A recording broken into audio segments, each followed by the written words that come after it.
Dieu 3 fois saint, Seigneur. Nous voulons dire que tu es saint, Seigneur. Nous voulons dire que tu es saint. Espère que ton esprit descend dans cet endroit, Seigneur. Oh, Rabakashenelebosa, Karebosa. Non pas les émotions, mais ton esprit, Seigneur.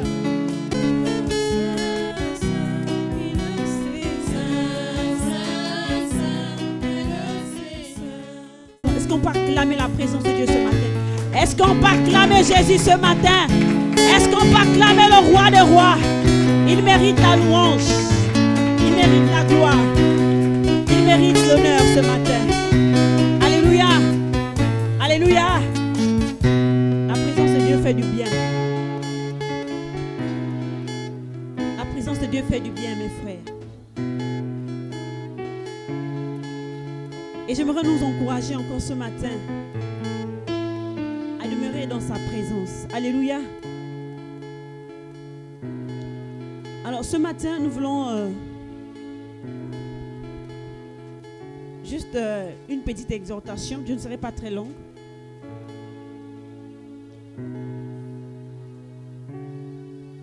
Nous allons ouvrir nos Bibles dans Galates chapitre 5, verset 24. Galates chapitre 5, je crois que ça vient avant Éphésiens. Galates chapitre 5, verset 24.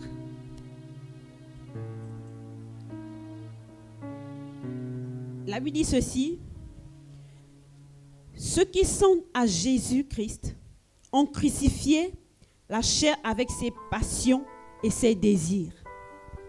Galates 5, verset 24.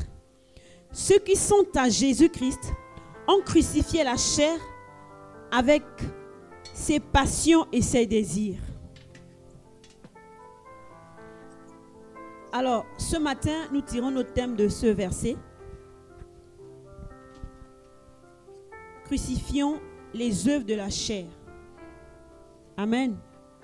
Crucifions les œuvres de la chair. Alors,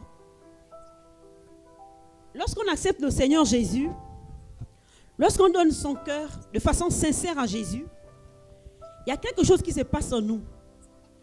Et cette chose qui se passe en nous, c'est le miracle de la nouvelle naissance.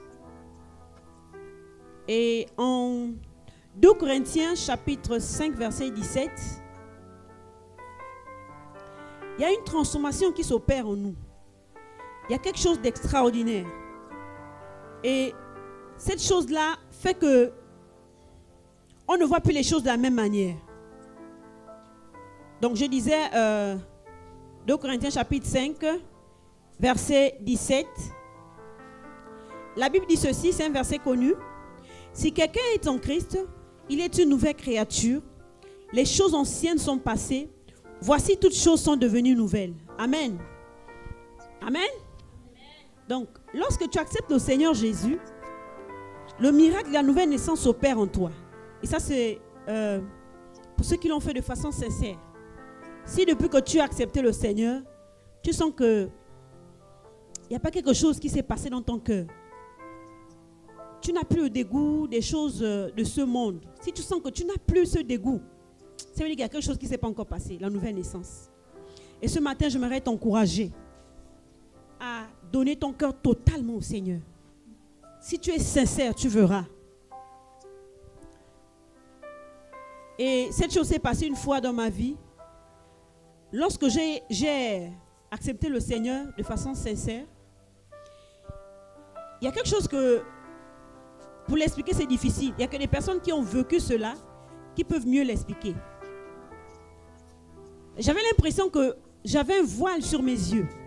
J'avais l'impression que je voyais les choses maintenant de différentes façons. Il y a des choses en moi qui commençaient à naître.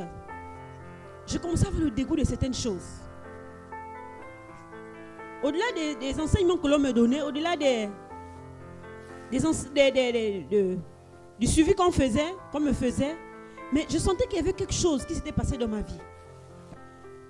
Je commençais à ne plus aimer certaines conversations avec les autres. j'ai commencé à plus louer, adorer le Seigneur. Je commençais à plus chanter les louanges. J'ai commencé à plus aimer la présence des frères et sœurs. Et je sentais que je n'étais plus la même. Même je savais que je n'étais plus la même Herblaine. Parce que j'ai donné ma vie au Seigneur à l'âge de 17 ans. Et avant de me donner au Seigneur, il y avait certaines choses que j'aspirais, que je voulais faire en fait. Des choses de ce monde. Mais dès que j'ai accepté Jésus, je commençais à avoir le dégoût de ces choses-là. Je ne savais pas ce qui s'est passé. En fait, je sentais que j'étais transformée. C'est ce qu'on appelle la nouvelle naissance. Et ça, normalement, chaque enfant de Dieu doit expérimenter cela. Amen. Alors, ce qu'il faut savoir encore ce matin, c'est que même si nous avons placé notre foi en Christ, et si nous avons reçu le Saint-Esprit, parce que lorsque tu acceptes Jésus, il vient habiter en toi par son esprit. Mais il y a quelque chose qui... Non seulement il y a ce changement, il y a cette transformation, mais le problème c'est que notre vieille nature ne meurt pas entièrement. Notre vieille nature, elle ne disparaît pas totalement. La vieille nature, c'est cette tendance à vouloir toujours pécher.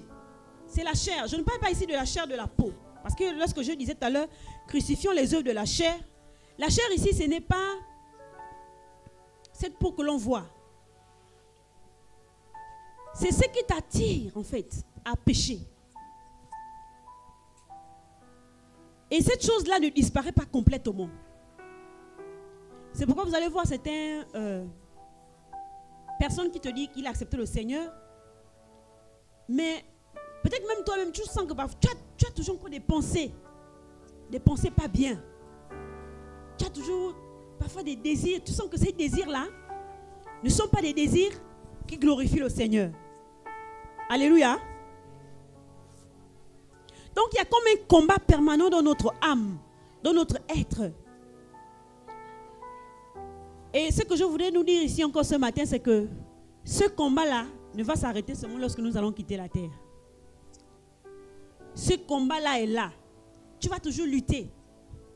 Et c'est ça que l'apôtre Paul va dire dans Romains chapitre 7. Romains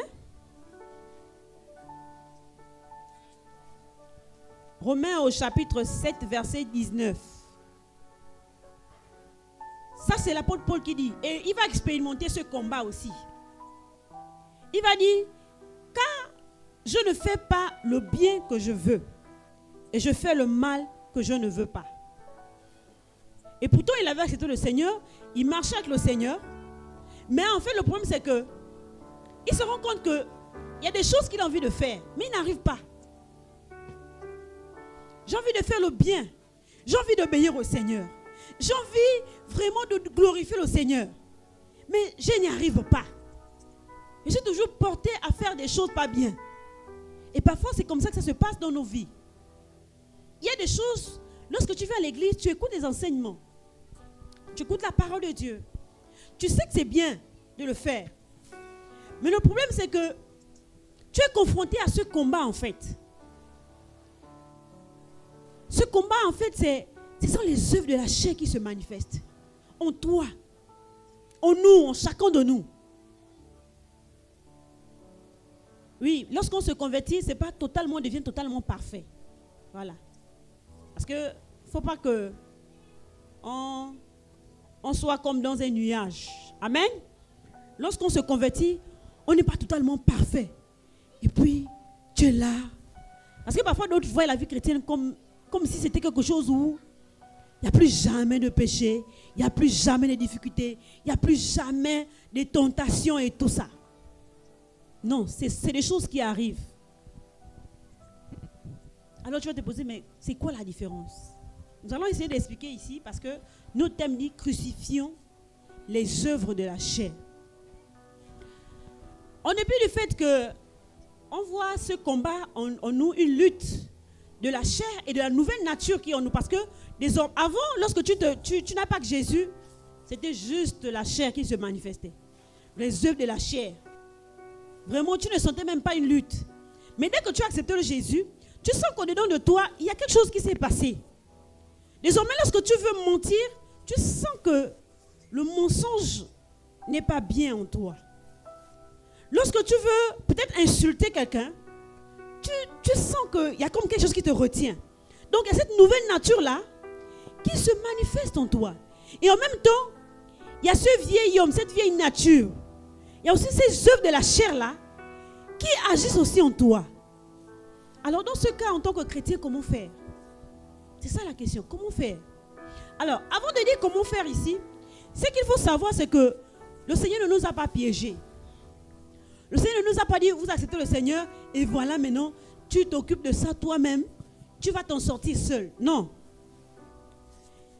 Le Seigneur sait que, en tant qu'humains, nous sommes encore sur la terre et nous sommes encore dans notre corps. Et notre corps a des désirs.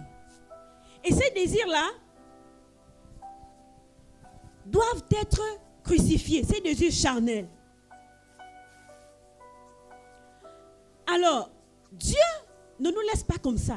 Il met des choses, il nous donne des éléments qui vont nous aider à pouvoir maintenir la chair à sa place, les œuvres de la chair à leur place.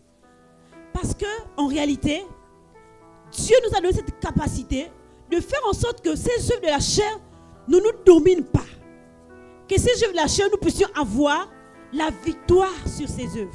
Oui, il y a cette possibilité. Même si cette lutte va continuer jusqu'à ce que nous quittons cette terre-là, mais Dieu ne nous a pas laissés comme ça. Dieu n'a pas dit qu'ils vont se débrouiller eux-mêmes. Ils vont lutter seuls. Non. Dieu a donné à l'enfant de Dieu, aux chrétiens, des éléments qui vont l'aider à pouvoir dominer, à pouvoir avoir la victoire sur ces œuvres de la chair-là. Alors la question ce matin, est-ce que toi, tu es partant pour crucifier la chair et ses œuvres?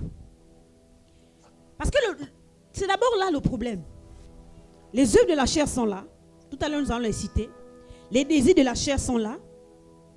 Il y a des choses en toi que tu sens que tu as parfois envie de les faire, mais tu luttes avec ça.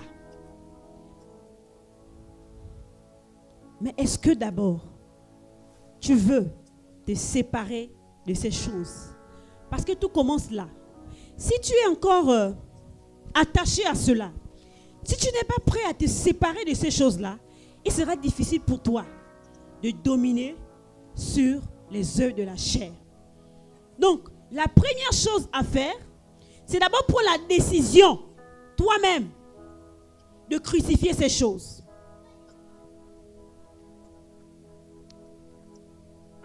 Est-ce que tu as pris la décision? Est-ce que tu veux te séparer de ces choses? Est-ce que tu veux que ces choses puissent... Est-ce que tu veux que ces choses n'aient pas l'influence sur ta vie chrétienne, sur ta foi? Ou bien tu défends ces choses? Ou bien quand tu regardes ces choses charnelles, ces œuvres charnelles, est-ce que tu les chéris? Est-ce que tu les défends? Est-ce que tu les gardes pour toi? Tant que tu vas les garder, tant que tu vas retenir ces choses qui font plaisir à ta chair, parce que ces choses font plaisir à la chair, tant que tu vas les garder, tant que tu vas les défendre, ce sera difficile pour toi d'avoir le dessus sur ces choses. Nous allons revenir dans le livre de Galates, chapitre 5. Avant, nous allons d'abord, avant Galates, s'il vous plaît. Jacques 1, verset 14. Je crois que Jacques, c'est après Hébreu, si on ne se trompe pas. Donc, Jacques, chapitre 1, verset 14. Jacques, chapitre 1, verset 14. Alors, donc je disais tout à l'heure, comment nous voyons ces choses? Regarde, dans Jacques chapitre 1, verset 14, la Bible dit ceci. Mais chacun est tenté quand il est attiré et amorcé par sa propre convoitise. Puis, au verset 15, puis la convoitise, lorsqu'elle a conçu, enfante le péché. Et le péché étant consommé, produit la mort. Alors, qu'est-ce que nous comprenons à partir de ce verset? La chose qu'il faut comprendre déjà, c'est que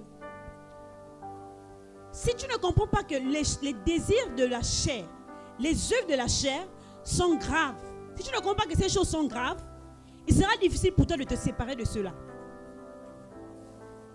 Il sera difficile pour toi de comprendre l'urgence de quitter ces choses, d'abandonner ces choses. Il sera difficile pour toi. On dit ici que nous sommes tentés lorsque nous sommes attirés, amorcés par notre propre convoitise. Et la convoitise, c'est dans nos cœurs. Il y a des choses sur lesquelles, des choses qui nous attirent, des choses que nous voulons faire, des choses qui ne glorifient pas le Seigneur. Mais le problème, c'est que si nous pratiquons ces choses, ce qui va arriver, c'est quoi? C'est que nous péchons et nous savons que le péché amène où? Amène la mort. Regarde dans Romains. Romains 8, verset 13. Romains 8, verset 13.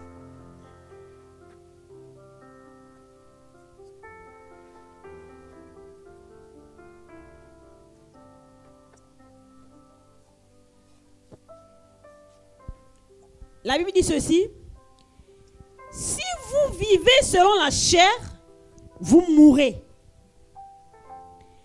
Mais si par l'esprit, vous faites mourir les actions du corps, vous vivrez. Alléluia. Il dit, si vous vivez selon la chair, vous mourrez. Mais si par l'esprit, vous faites mourir les actions du corps, vous vivrez. Alors, ça veut dire quoi?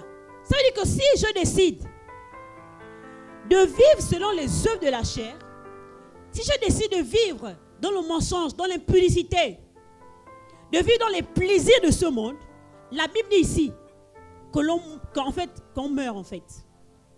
Et cette mort, elle est d'abord spirituelle et parfois même physique. Parce que plus nous nous enfonçons dans ces choses, plus en fait, nous allons petit à petit vers l'enfer. En fait, c'est de comprendre d'abord la gravité.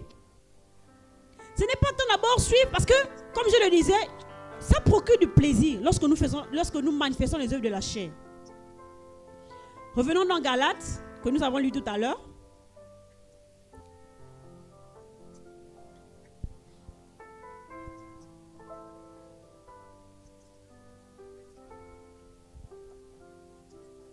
La Bible dit au verset 19, la Bible ici nous présente les œuvres de la chair. La Bible dit ceci. Or, les œuvres de la chair sont manifestes. Donc, Galates chapitre 5, verset 19. La Bible dit, or, les œuvres de la chair sont manifestes. Ce sont l'impudicité, l'impurité, la dissolution,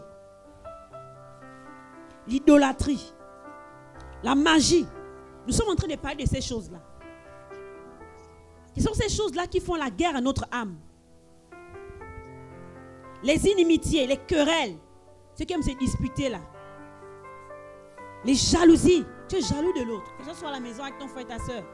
Ou bien même ici à l'église. Tu peux manifester la jalousie. Les animosités, les disputes, les divisions, les sectes, l'envie, l'ivrognerie, les excès de table. Tu as mangé, tu es rassasié. Mais tu dis non, l'anjou est trop bonne. Il faut que je mange même si j'ai mal au ventre. Ça aussi, c'est une œuvre de la chair. Et les choses semblables. Et la Bible dit, je vous dis d'avance, comme je l'ai déjà dit, que ceux qui commettent de telles choses n'hériteront point le royaume de Dieu. Amen. La Bible dit que tous ceux-là qui font ces choses-là, il y en a tellement. Et c'est pourquoi il a dit, il a ajouté ici, et les choses semblables. Donc, il y en a tellement qu'on n'a pas pu citer.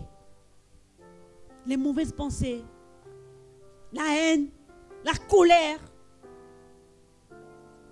les bouderies, la désobéissance aux parents, toutes ces choses, les choses auxquelles nous sommes parfois attachés. Mais la Bible dit, les gens qui pratiquent ces choses n'hériteront pas le royaume des cieux. Et les versets que nous avons d'abord lus avant, ces versets disent que celui qui vit selon la chair va mourir. Donc, ce que je veux te faire comprendre d'abord, c'est que tu comprennes que ces choses sont graves. Ne regarde pas d'abord le plaisir que ces choses peuvent procurer, le vol. Ne regarde pas d'abord le plaisir que, je ne sais pas, la cigarette, la drogue, le vin peut te donner. Ça te donne un plaisir pour un temps. Mais le problème, c'est que la fin, c'est quoi? Si je continue dans ça, où est-ce que ça va m'amener? Où est-ce que ça va m'orienter? Si je continue dans l'impudicité, à regarder par exemple les films pornographiques, des choses qui n'honorent pas le Seigneur. Si je me laisse draguer par des petits copains, ou bien par des filles, si je m'intéresse à ça, le problème c'est que ça m'emmène où? La Bible dit que tous ceux qui font ces choses-là n'hériteront pas le royaume des cieux. Donc, le problème c'est à ce niveau. C'est pourquoi j'ai dit tout à l'heure qu'il faut d'abord que tu aies envie de te séparer de ces choses. Tu as envie de sortir de ces choses. Et à partir de là, le Seigneur viendra t'aider. Mais si tu aimes encore ces choses-là, tu peux prier. Il faut d'abord que tu dises, Seigneur, donne-moi le dégoût de ces choses. Donne-moi que ces choses-là, comme disait l'apôtre Paul, les choses que je considérais avant comme des trésors, parce que ces choses pour nous, c'est comme des trésors. Et si tu vois la parole de Dieu comme quelque chose qui veut te faire des lois, ne fais pas ceci, ne fais pas cela. Non, le Seigneur, suivre le Seigneur, on le suit avec amour. Tu dois comprendre pourquoi tu le fais. C'est d'abord parce que Dieu t'aime qu'il te le dit. Il ne t'a pas caché cela. C'est pour ton bien que Dieu te dit, ces choses-là, ça va t'amener à des endroits où il ne faut pas. Parfois, la sentence même de ces choses peut commencer même sur la terre. Les maladies, des problèmes, beaucoup peuvent se retrouver même en prison. Parce qu'ils se sont retrouvés dans des choses pas bien, dans le vol, dans des groupes, des personnes, des amis qu'il ne fallait pas. Et finalement, ils se retrouvent comme ça à la police. Ils se retrouvent en prison. Ils se retrouvent avec une maladie. Pourquoi? Parce que il n'a pas voulu obéir à la parole de Dieu. Et ce matin, j'aimerais nous encourager, les jeunes, à comprendre que ces choses, c'est la Bible qui dit, la Bible ou encore la parole de Dieu. Dieu est plus sage que nous. Ne laisse pas tes pensées, ne laisse pas tes désirs te conduire, bien te dicter ce qu'il faut faire. Parce que le problème, c'est que parfois beaucoup raisonnent en fait avec la parole de Dieu. Ah oui, tantine a bien dit ça là, mais moi, de toute façon, moi j'ai fait mes choses. Hein. Même si tu ne le dis pas. Mais parfois dans tes pensées, tu penses cela. C'est pourquoi lorsque la parole de Dieu te dit qu'il ne faut pas faire ça, il faut écouter. Parce que c'est pour ton bien. C'est pour que tu vives longtemps en fait. Combien de jeunes ne sont pas morts ou bien ont quitté la terre tôt, qui ont eu des problèmes tôt à cause du fait qu'ils n'ont pas voulu obéir à la parole de Dieu. Beaucoup des hommes, beaucoup des jeunes ont quitté cette terre-là. Alors que c'était le Seigneur avait des plans merveilleux pour eux. Pourquoi? Parce qu'ils n'ont pas voulu suivre ce que la parole de Dieu dit. Ils se sont dit non, parce que quand je serai grand. Il y en a qui pensent, qui viennent et qui pensent que ce que l'on dit c'est des histoires en fait. Mais ce n'est pas des histoires. Le peu de temps que je vais faire avec le Seigneur, j'ai vu des gens sombrer comme ça. On leur a parlé. Je me rappelle d'une fille, lorsque nous étions, le groupe de jeunes que nous avions, là où nous étions, elle était arrivée. Et quand elle est arrivée, elle vivait selon la chair. La vie à outrance, elle vivait selon la chair, selon le monde. J'ai connu cette fille. Elle a été attaquée fortement par des esprits parce que là où elle partait, elle a rencontré des esprits et ça l'avait fait des crises. Et elle est arrivée, on a prié pour elle. Elle a même témoigné, elle est passée. Elle a témoigné de ce que Dieu avait fait pour elle.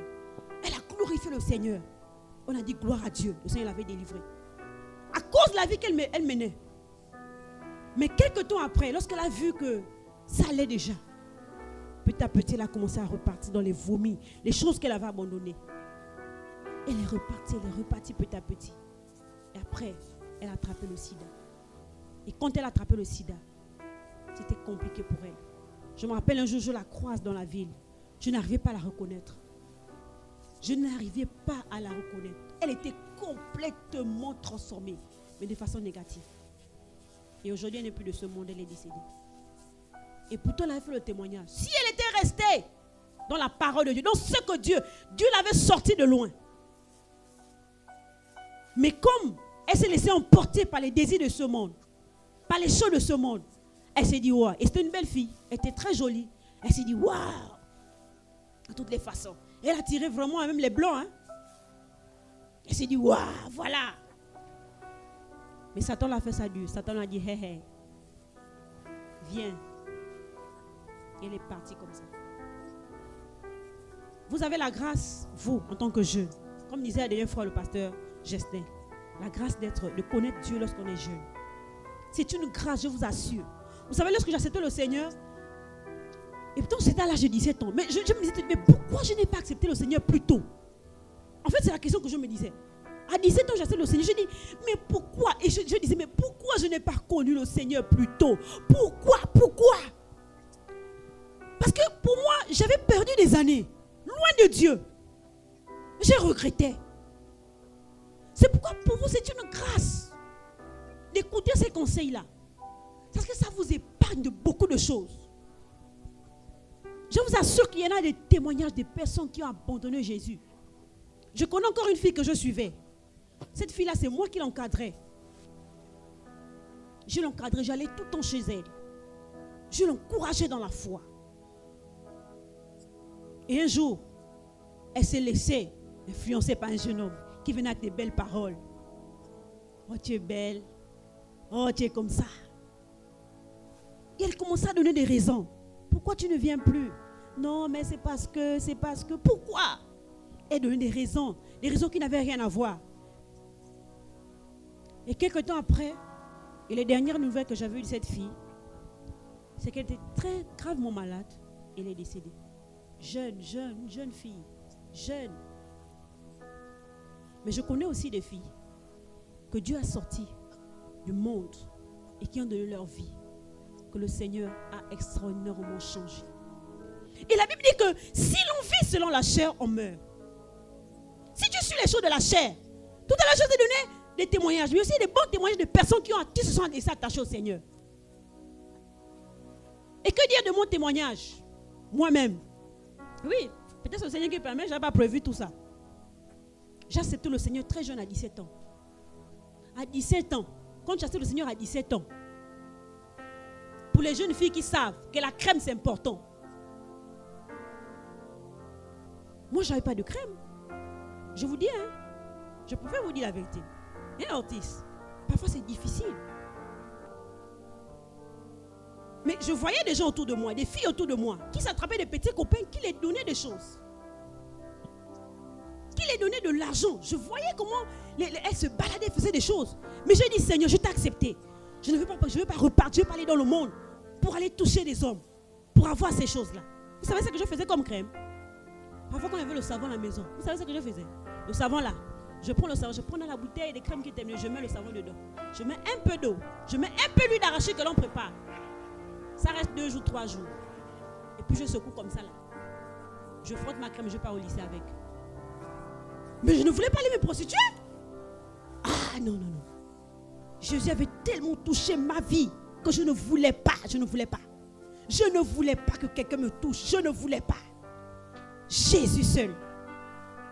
Et j'étais trop fière de Jésus. Je suis toujours fière de Jésus. Sois fière de Jésus, jeune. Sois fière de Jésus. N'aie pas honte à l'école de témoigner de Jésus. N'aie pas honte d'appartenir à Jésus-Christ. C'est une grâce. C'était difficile. Je vous assure. C'était dur. Parfois, on me la peur de la chaussure. Parfois, on te voit avec la même jupe à l'église. Mais ça, ce n'était pas mon problème. J'avais rencontré Jésus. Donc, il faut comprendre pourquoi je dois crucifier la chair et ses œuvres. C'est parce que je sais que si je ne crucifie pas la chair et ses œuvres, Si je ne crucifie pas ces choses-là, en fait, la fin c'est l'enfer, c'est la mort. Donc tant que tu es attaché, tu ne peux pas lutter contre les choses, les œuvres de la chair. Vous savez, il y a des gens parfois qui viennent à l'église, qui font semblant en fait, dans le sens où la personne va te montrer que elle lutte avec les choses de la chair. Mais en fait, c'est des potes, c'est des amis. Ils vont faire croire, ils sont alliés en fait. Ils te font croire responsable, ils font croire aux parents que ces choses-là, non, on brise, on détruit, je ne veux plus ça. Mais au fond, la personne, lorsque le responsable n'est plus là, la personne en réalité, c'est comme dans les films, non? On voit dans les films parfois, il y a un monsieur, il est bandit en réalité. Mais il vient vers celui qui est bien là pour dire à celui-là que non, en tout cas, je suis là pour te défendre. Et à la fin, on se rend compte que non, il était avec les bandits. Et c'est comme ça parfois que l'on fait en fait. Ça dit que on veut montrer aux gens qu'on lutte avec les choses de la chair, on lutte avec le mensonge, on lutte avec le vol, on refuse ces choses-là. Mais quand on est seul, non, c'est des potes, l'impudicité. Oh, quand on est avec le téléphone, oh, qu'est-ce qu'on regarde? Ils sont en train de regarder des choses. Quand les parents me laissent seul à la maison, à la télé, il n'y a personne. Tu regardes à gauche, à droite, devant, derrière. Je suis seul. Je vais dans des chaînes interdites. Je vais dans les chaînes que les parents, ou bien que je sais que ça là, ça va me pousser à des désirs charnels, à l'impudicité. Qui es-tu quand tu es seul? Qui es-tu? C'est ça le véritable toi. C'est ça le véritable toi quand tu es seul. C'est pas quand tu es avec les autres. Amen. Est-ce qu'on m'écoute là? C'est pas quand tu es avec les autres. Ton véritable toi, c'est quand tu es seul dans ta chambre. C'est ce que tu es. Donc ici là, tu es un masque. Si la façon que tu te comportes avec les frères, avec les sœurs, c'est la même façon que lorsque tu es seul, ça veut dire que tu as été transformé. Mais si quand les frères, quand les parents ne sont pas là, tu regardes des choses horribles, tu fais des choses horribles, les masturbations, l'impudicité, tu regardes des films d'horreur, tu regardes des choses qu'il ne faut pas regarder. Alors là, c'est ça le vrai toi. Et là, tu dois faire un travail. Tu as besoin d'aide. Tu as besoin que le Seigneur te délivre. Parce que si Jésus vient et te trouve dans cet état, mon frère et ma soeur, ne sois pas surpris que tu sois resté. Que tu sois resté. Oui, oui. C'est pourquoi tu dois prendre conscience lorsque je te parle. C'est tellement le Saint-Esprit te dit quelque chose. Te pointe du doigt par rapport à un point lorsque tu es seul. C'est ce que tu fais. Les mauvaises choses que tu fais là, seul là. Dis-toi, Seigneur, je veux me séparer de ça. Amen. Alléluia.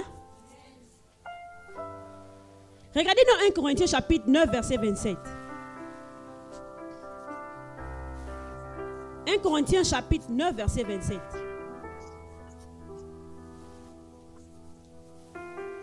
Il y a quelqu'un qui a été confronté à ça et comme je le disais la dernière fois, tout à l'heure, je vais dire, c'est l'apôtre Paul. Regarde ce qui va se passer. Il va dire, quand il a compris que la chair et ses œuvres, ce sont des choses, les œuvres de la chair, il ne faut pas les laisser dominer notre vie. Qu'est-ce qu'il va faire? Il dit, mais je traite durement mon corps et je le tiens assujetti, de peur d'être moi-même rejeté après avoir prêché aux autres. Il dit, je traite durement mon corps. Il dit, je le tiens assujetti. Je fais des choses de telle sorte que, non, je ne puisse pas faire les œuvres de la chair. Regarde par exemple, pour les gens qui écoutaient avant la musique du monde, il y a des chants, je sais que c'était bien ici. Des chants mondains, hein? Des chants du monde. C'est-à-dire que quand tu es là, tu montres que tu aimes les louanges. En tout cas, tu es passe-partout. Dès qu'il y a les chants du monde, tu déboules. Dès qu'il y a les louanges, tu déboules. Mais qui es-tu réellement? Es-tu chrétien ou tu es païen? Il faut que toi-même tu arrives à décider dans ta vie qui tu es. Est-ce que tu as décidé de marcher avec Jésus-Christ ou tu as décidé de vivre selon le monde? Parce que le problème c'est quoi? Le problème c'est que si tu fais ces choses, tu fais d'abord les choses du monde, après tu fais les choses de Dieu. En réalité, tu es toujours dans le monde. Il ne faut pas te mentir. Moi je te dis ce qui est vrai. En fait, en réalité, tu es païen. Tu n'as pas encore rencontré Jésus. Moi je te dis vrai. Hein? Si tu sens que toi, Dans les choses du monde, tu es toujours là. Chaud, ça ne te dérange pas. Wow. Avec les amis, les autres. Tu es toujours en train de faire ces choses, la musique, de faire les choses du monde. Et que quand tu viens à l'église aussi, tu chantes, tu es là. Il y a un problème chez toi. Tu n'es pas encore converti. Toi-même, il faut que tu saches, quand tu sors de là, tu saches qui tu es. Et que tu dises, là, j'ai besoin du secours du Seigneur. Alléluia.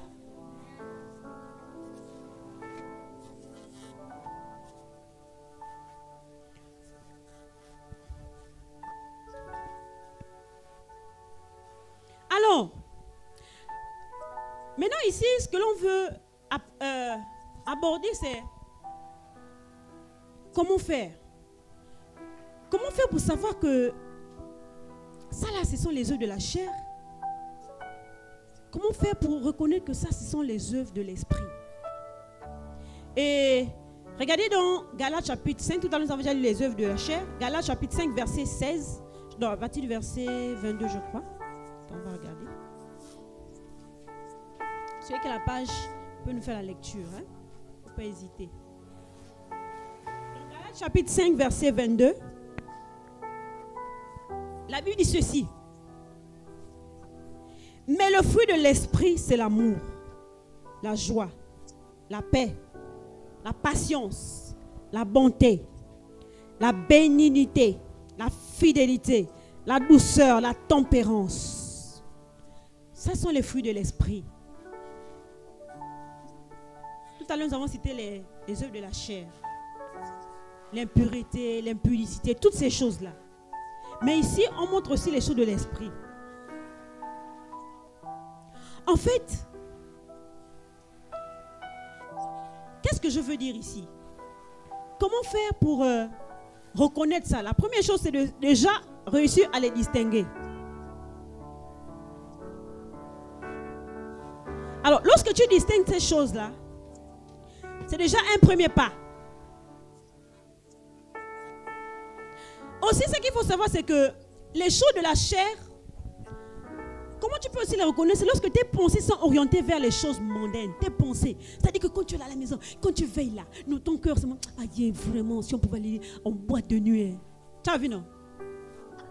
C'est-à-dire que dans tes pensées seulement, personne ne voit. Tes parents ne voient pas. Vous êtes là, vous parlez. Mais toi, ton cœur, c'est ah là là. Si je pouvais avoir chez moi, là là, je devais amener les filles comme je veux. Oh là là.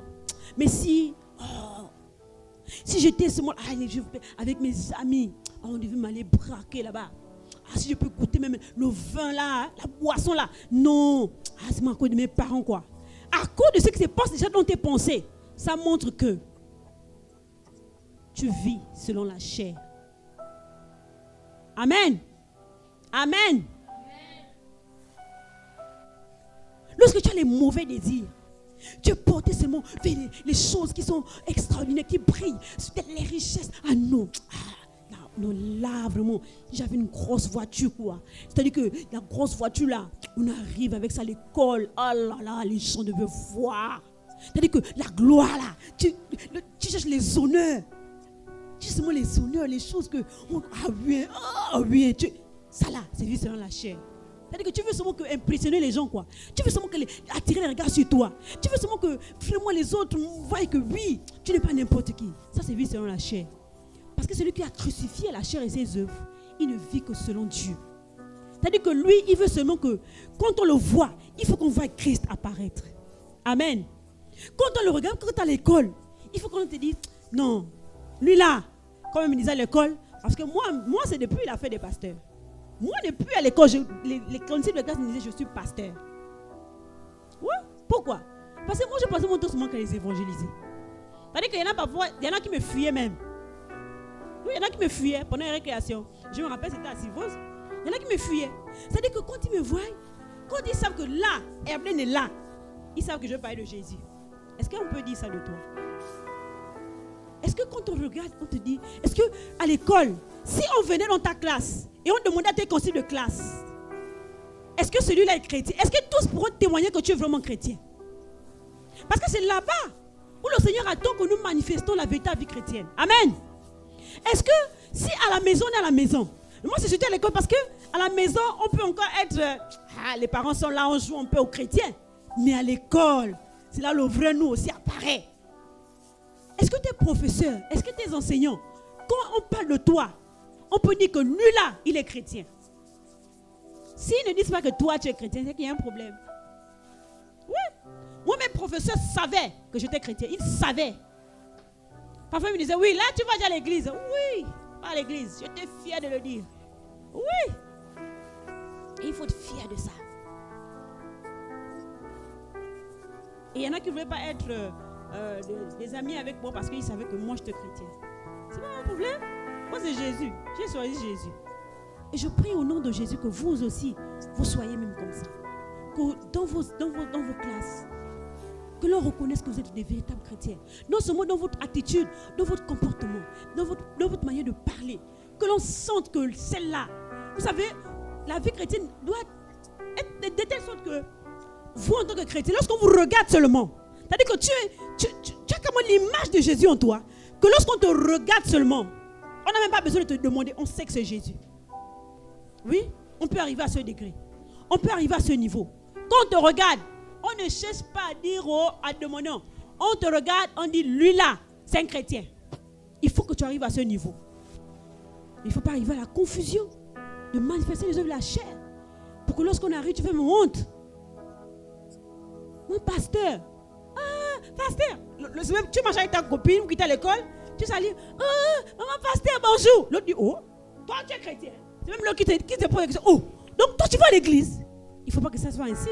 Amen. Il ne faut pas que l'autre soit surpris. Oh, donc toi tu pries. C'est-à-dire que seulement quand tu vas à l'église, qu'on sait ça quoi. Et ça, c'est pas bon. Alléluia.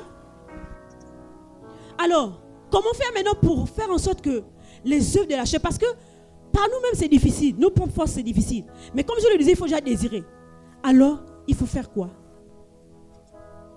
En Galates toujours, chapitre 5, verset 16. Regardez comment il faut faire.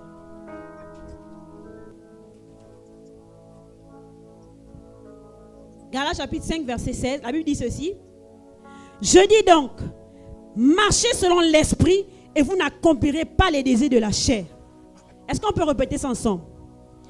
Je dis donc, allons-y. Bon, vous répétez après moi. Marchez selon l'esprit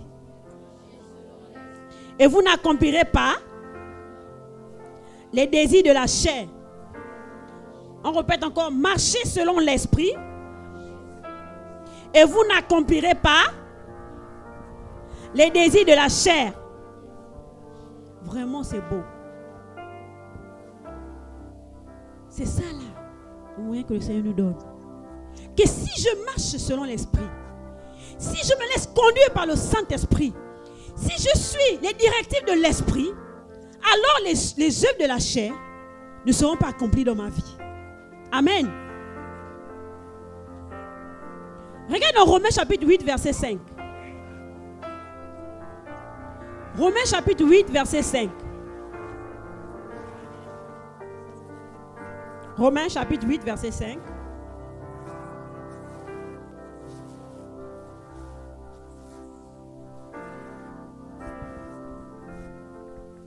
La Bible dit ceci. Ceux en effet qui vivent selon la chair s'affectionnent aux choses de la chair. Tandis que ceux qui vivent selon l'esprit s'affectionnent aux choses de l'esprit. Alléluia.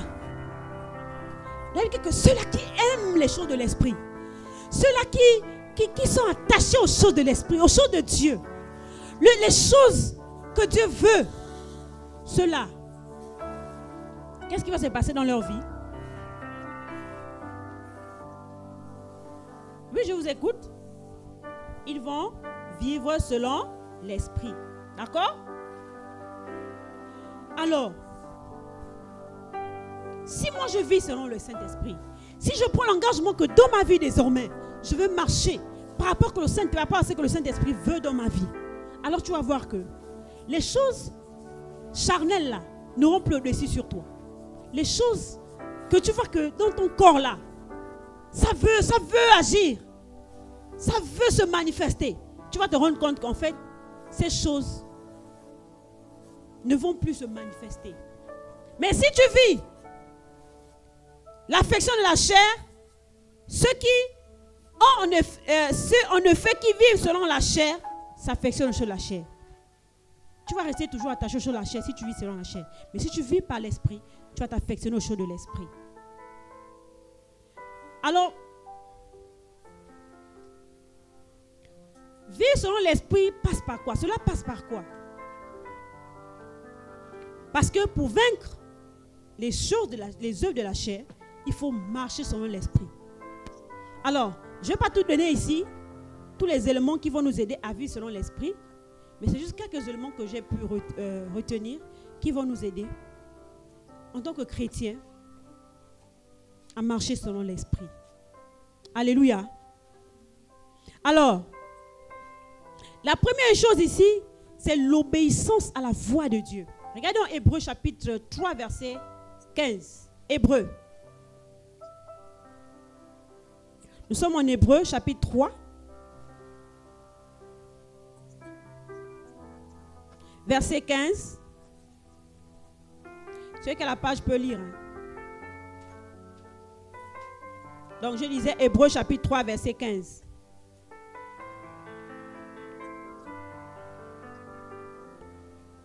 Ok, je vais faire la lecture. La Bible dit ceci.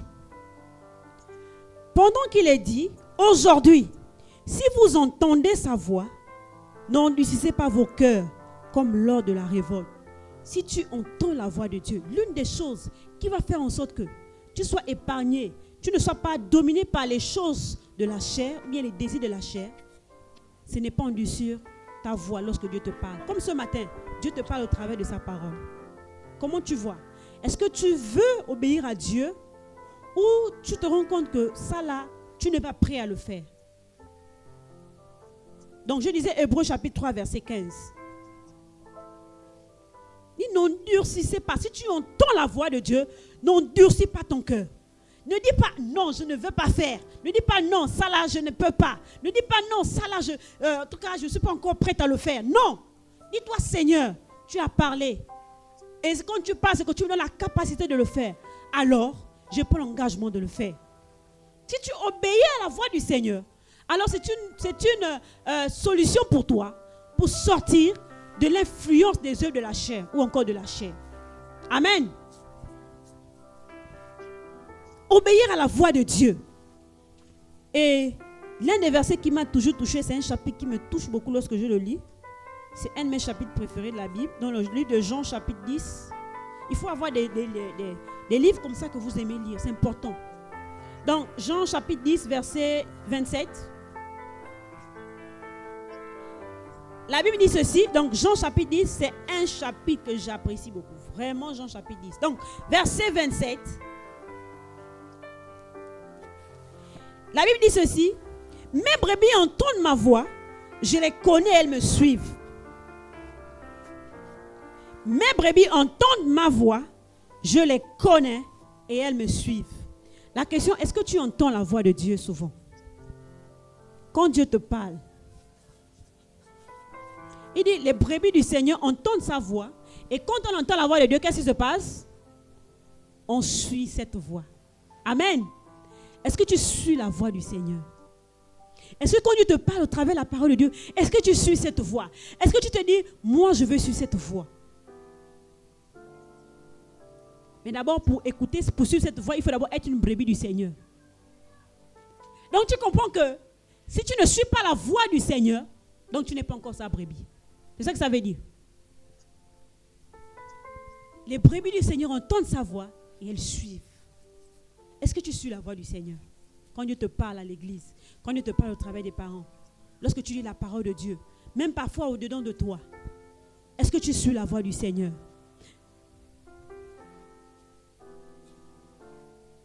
Dieu peut te parler au travers de la parole. Dieu peut te parler au travers des frères et sœurs dans le Seigneur. Quelqu'un vient t'exhorter. Quelqu'un vient t'encourager dans la foi. Mais il y a la voix de Dieu dans ce que ton frère te dit. Ta sœur en Christ te dit. Dans ce que le pasteur te dit. Dieu peut te parler de façon aussi intérieure, par son esprit. Il y a des choses que parfois, on désobéit tellement au Saint-Esprit. Le Saint-Esprit parfois nous parle au-dedans de nous. Parfois tu es devant quelque chose. Tu dois prendre une décision. Tu sais que ce n'est pas bien. Et au fond de toi, le Saint-Esprit te dit que non, ne le fais pas. Mais on désobéit. Tu prends l'engagement de dire non, je vais désobéir. Et pourtant, le Saint-Esprit nous parle. N'attends pas toujours que ce soit seulement à l'église. Non, même à l'école, le Saint-Esprit te parle. Pendant que les autres se moquent des autres. Au fond de toi, parfois, tu sais que ce n'est pas bien de te moquer aussi. Mais le Saint-Esprit te dit déjà, te rappelle que ce n'est pas bien. Mais pourquoi tu désobéis? Ça veut dire que tu n'as pas écouté la voix du Seigneur. Et le Seigneur veut qu'on puisse obéir à sa voix. Marcher selon l'Esprit, c'est aussi obéir à la voix de Dieu. Lorsque la voix de Dieu se fait entendre dedans de nous, au travers des frères et sœurs, des pasteurs, au travers de notre cœur. L'autre point aussi, marcher par l'Esprit, c'est méditer la parole de Dieu. Oui, lire la parole de Dieu, chercher à comprendre, c'est ça, méditer la parole de Dieu. Qu'est-ce que Dieu veut me dire à travers ce verset? C'est pourquoi tu peux pas te lever le matin comme ça, lis un verset, lis quelque chose. C'est tellement Dieu veut te dire quelque chose au travers de sa parole. Regardons Psaume chapitre 119. Nous partons déjà à la fin. Psaume chapitre 119, verset 9. Psaume chapitre 119, verset 9.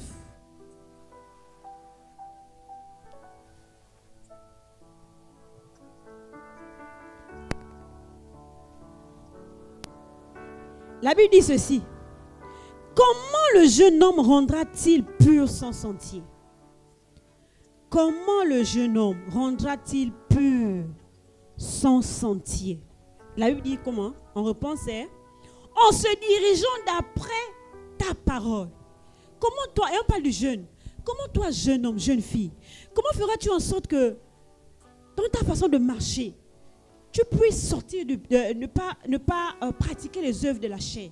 Comment tu feras pour dire non au péché? Comment tu feras pour refuser les mauvaises propositions?